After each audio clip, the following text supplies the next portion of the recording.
Assalamualaikum warahmatullahi wabarakatuh. Kami dari kelompok 4 akan menjelaskan modul 5 praktikum Komstat, yaitu pembangkit bilangan acak. Mungkin langsung saja. Oke, pembangkitan bilangan acak merupakan alat yang diperlukan dalam komputasi statistika untuk melakukan simulasi. Bilangan acak itu juga dibangkitkan dengan prosedur random atau acak semu, dan prosedur random ini yang dilakukan untuk pengujian terhadap pengacakan. Tetapi sebenarnya juga dibangkitkan oleh sebuah fungsi ya. Nah, di sini untuk membangkitkan bilangan acak itu kita bisa menetapkan nilai seed dengan menggunakan fungsi set seed-nya. Di sini fungsi set seed-nya kami menggunakan 345 untuk membangkitkan suatu bilangan acak. Terus kita menghasilkan 5 bilangan acak dari distribusi uniform dengan menggunakan runif-nya ini 5, output yang dihasilkan ada 0,85 dan lain sebagainya. Selanjutnya membuat 5 bilangan acak pada distribusi normal, yang diganti adalah pada kode ini pada distribusi normal. Probability-nya 0,5. Nah, di sini kita menggunakan distributornya itu generatornya dengan size-nya 20 dan probability-nya 0,5. Nah, di sini dapat dilihat outputnya ada 10, 12, 8, 9, dan 8. Selanjutnya, di sini terdapat soal yang dimisalkan pada suatu daerah memiliki wabah flu monyet, mempunyai peluang untuk tertular sebesar 0,3. Bila diketahui keluarga Pak Saiful memiliki seorang istri, dua orang anak laki-laki, dan satu orang anak perempuan, maka tentukan paling sedikit itu satu orang tertular dengan peluang 2 sampai 3 orang tertular dan peluang 4 orang tertular. Nah, di sini jawaban yang kita dapat itu yang pertama kita menggunakan P-binom. P-binom ini untuk mencari peluang paling sedikit satu orang yang tertular. Di sini menggunakan size-nya 5, karena terdapat 5 orang. Pada satu keluarga terdapat 5 orang, dan ada probability-nya nilainya 0,3. Selanjutnya, dan di sini menggunakan distribusi binomnya. Selanjutnya menggunakan D-binom, dan untuk mencari peluang 2 sampai 3 orang tertular, ini menggunakan kode D-binom dengan probability-nya juga size-nya, plus D-binom lagi, karena ada 2 sampai 3 kemungkinan orang tertular di sini. Dan dua ini ada orangnya, berapa orangnya kemungkinan peluang yang tertular. Jadi ada 2 sampai 3 orang. Jadinya di sini dibilang 2 sama 2, size ada 5 karena 5 orang, dan nilai probability-nya 0,3. Dilanjutkan dengan untuk mencari peluang tepat 4 orang tertular, itu dengan menggunakan debinom lagi, dan dilanjutkan dengan buka kurung code-nya itu ada 4 orang tertular dengan menggunakan size-nya 5 dan nilai probability-nya 0,3. Selanjutnya ada teknik di pembagian bilangan acak. Teknik apa fungsi ini untuk membagikan bilangan acak itu harus memiliki suatu sebaran acak. Nah, untuk melakukan pembagian bilangan acak ini banyak teknik-teknik yang akan dilakukan. Yang akan dilanjutkan oleh teman saya mengenai teknik-teknik pembagian bilangan acak. Baik, di sini saya akan melanjutkan kode dari teman saya, yaitu dalam teknik pembangkitan bilangan acak. Di sini ada inverse transform method. Di sini untuk kasus kontinunya kita buat variabel A sama dengan 2 dan variabel B adalah 10. Terus kita membangkitkan variabel acak uniform dari 0 sampai 1, yaitu kodenya ada U untuk run if sama bukan run if 100 gitu. Terus kita nge-apply the inverse CDF dengan cara variabel X itu berisi berisi A plus U dikali B min A. Terus kita eh, setelah kita hitung, kita panggil fungsi, fungsi X-nya itu. Terus ya variabel X-nya. Terus selanjutnya kita menampilkan histogram dari sampel yang dihasilkan. Untuk kodenya ada HIST, HIST untuk histogram, terus W kurung X, break 10, break 30, terus itu ada main sama dengan histogram dari distribusi informasi untuk title di sini. Xlab-nya sama dengan nilai, di sini bisa diganti value juga. Terus untuk warna itu sol sama dengan turquoise, agak hijau-hijauan cyan gitu ya, hijau muda. Terus lanjut ke kode selanjutnya, itu ada kasus discrete. Di sini kita memasukkan nilai n sama dengan 500 atau jumlah sampel. Terus U untuk run if sama apa run if n. Terus kita melakukan probabilitas kumulatif, yaitu P untuk probabilitas, C buka kurung 0,2, 0,65 dan 1,0. Terus kita eh, memasukkan nilai diskretnya sesuai untuk X false, C buka kurung 1,2,3 tutup kurung. Terus kita buat fungsi inverse CDF. X itu kan ada variabel X tuh, terus di dalam variabel X ada find interval, buka kurung U, P, rightmost dot close sama dengan true, tutup kurung plus 1.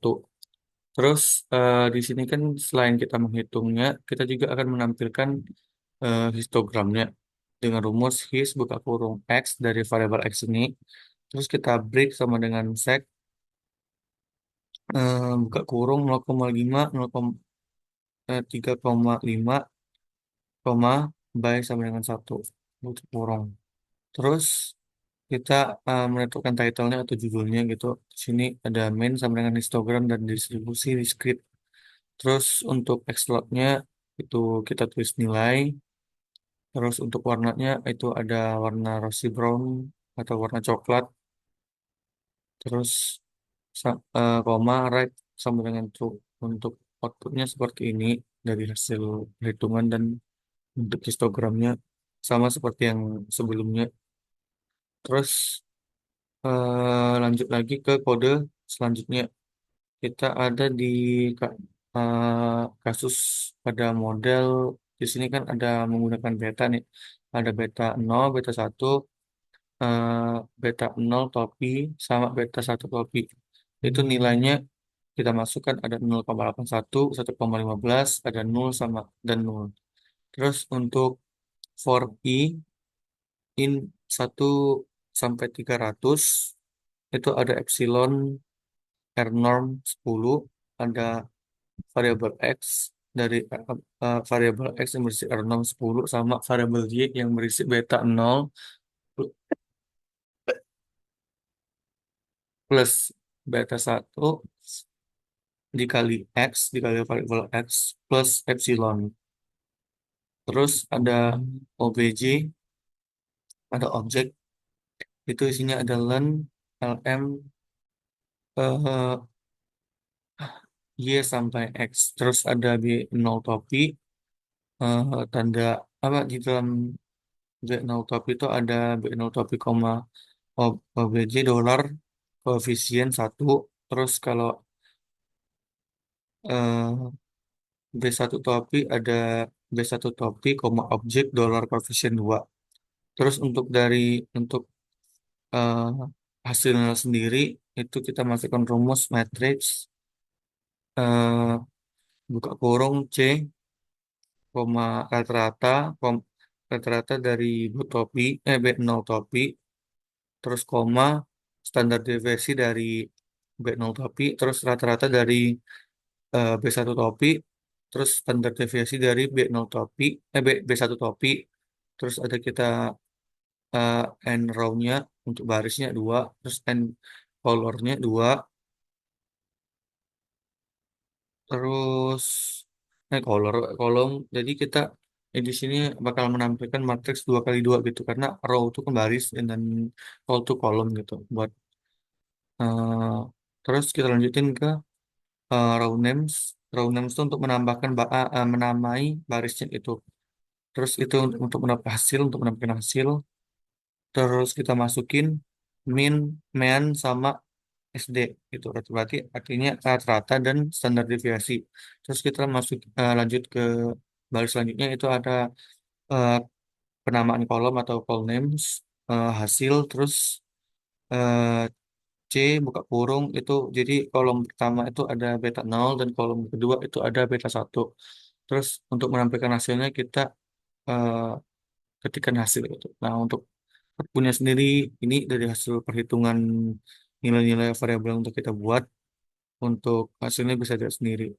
Mungkin untuk kode selanjutnya akan dilanjutkan oleh teman saya.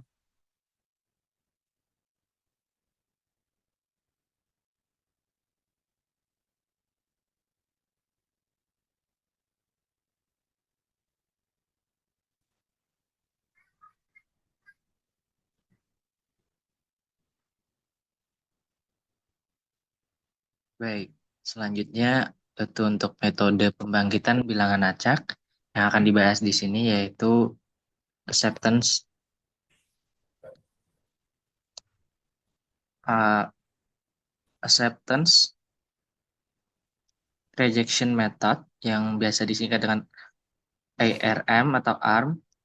Di sini konsep dari ARM ini yaitu untuk membangkitkan bilangan acak ketika CDF dari suatu peubah acak tersebut tidak bisa ditentukan sehingga menggunakan eh, X dan juga Y, yaitu distribusi X dan Y, untuk sebagai target pembangkitan bilangan acak dengan jumlah yang sama seperti itu untuk anggotanya. Jadi terlihat di sini untuk tahapan dari acceptance rejection method itu sendiri, kita pertama-tama untuk menetapkan terlebih dahulu peubah acak yang ada sebagai target. Di sini kita menggunakan dua distribusi, yaitu distribusi gamma dan juga distribusi eksponensial. Pertama-tama kita menentukan parameter dari setiap distribusi tersebut. Pada distribusi gamma menggunakan dua parameter yaitu alpha dan beta. Kalau untuk parameter distribusi eksponensial itu menggunakan lambda, itu 1/beta atau 1/2. Selanjutnya kita akan mencari nilai C-nya berdasarkan distribusi yang ada, yaitu X values dari masing-masing dengan density juga dari gamma dan juga eksponensial seperti itu. Sehingga menggunakan baris code berikut, X value sequence 0,01, 10 length 1000, sama juga dengan density exponential values, yaitu lambda dikali xp min lambda dikali x values. Jadi menggunakan x values yang sama untuk density gamma dan juga density eksponensial, sehingga kita mencari nilai C dengan mencari nilai max pada density gamma dan density eksponensial seperti itu. Kalau kita akan membangkitkan sampelnya yaitu sebanyak 1000. Kalau kita mempersiapkan vektor untuk menyimpan sampel yang ada, sampel, numerik, and sampel yang sebanyak 1000 tadi.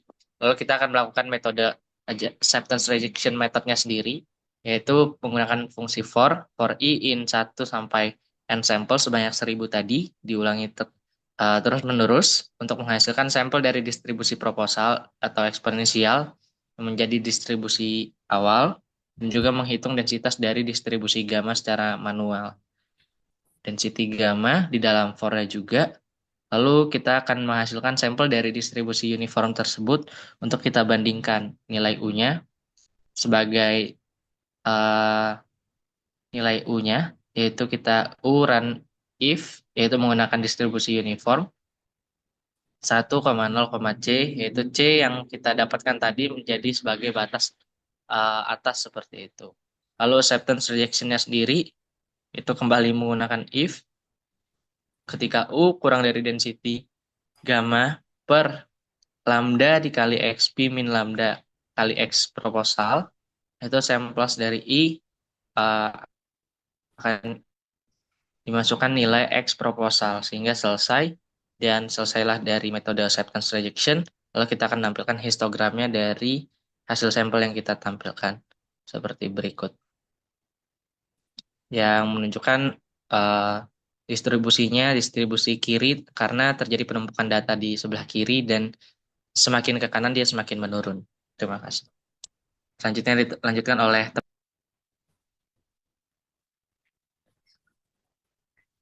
Oke, selanjutnya ada direct transformation. Jadi direct Direct transformation itu adalah teknik untuk menghasilkan sampel dari distribusi probabilitas tertentu dengan menggunakan transformasi langsung dari distribusi yang lebih sederhana. Jadi di sini kasus ini kita akan membuat transformasi uniform ke distribusi eksponensial. Jadi pertama kita siapkan dulu parameter untuk distribusi eksponensial yaitu lambda. Kita masukin nilainya itu 1. Lalu jumlah sampel yang kita ingin bangkitkan itu ada 1000. Jadi n-nya itu 1000. Lalu kita generate bilangan acak dari distribusi uniform. Karena uniform maka pakainya runif. Jadi U dimasukkan runif n. Lalu transformasi langsung ke distribusi eksponensial itu rumusnya variabel X itu dimasukkan min log U per lambda. Lalu hasilnya akan dibuatkan histogram seperti berikut. Ya, seperti ini. Sekian dari kelompok 4, kurang lebihnya mohon maaf. Wassalamualaikum warahmatullahi wabarakatuh.